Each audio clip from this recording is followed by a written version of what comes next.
Қайырлы күн ұстаздар, сіздермен ұстаз KZ. Бүгін біз flip.com сайтымен танысатын боламыз. Бұл географиялық онлайн тақта.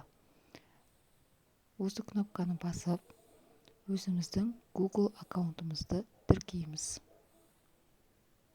Менің Google аккаунтым тіркеліп қойған, сол үшін осы жерде өзімнің почтамды таңдап, ары қарай сайтқа кіре аламын. Келесі бетте бізде осындай шығады. Орысшаға аударып алып, осы жерден өзіңіз қандай мақсатта пайдаланасыз, соны белгілейсіз. Біз білім және науканы белгілейміз.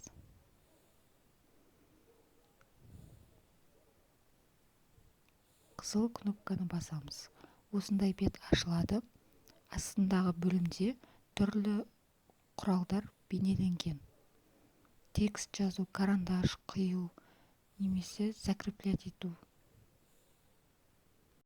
География сабағынан балаларға интерактивті тақтада осылай сабақтың барысын түсіндіріп көрсетуге өте ыңғайлы сайт болып табылады. География сабағынан осылай әртүрлі жерлерді белгілеп немесе сабақтың тақырыбын жазып қоюға осылай текст пайдалансаңыз болады.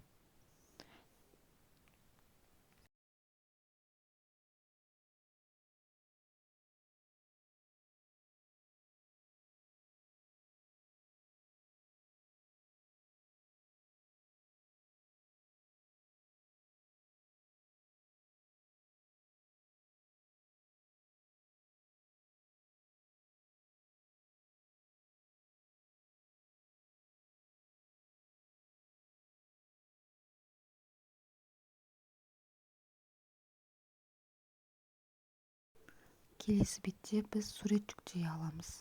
Сурет жүктеп көрсетейін, мысалы, белгілі бір қорықтың немесе басқа да географиялық аймақтың суреттерін осылай белгілеп көрсетіп, балаларға жаттатқызып немесе кейін келесі сабақта сұрап алсаңыздар болады.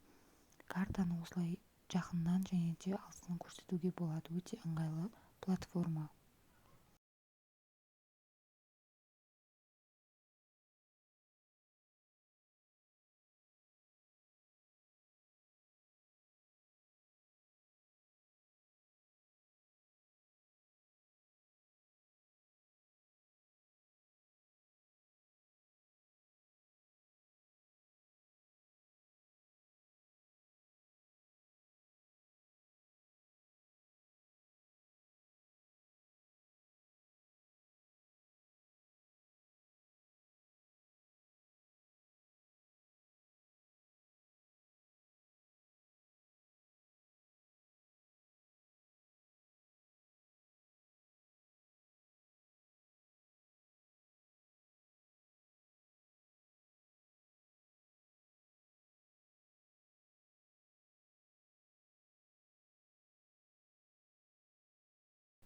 Бүгінгі көрсеткен платформа ұнаса, лайк басып комментарий қалдырыңыздар, және де менің каналыма тіркелуді ұмытпаңыздар.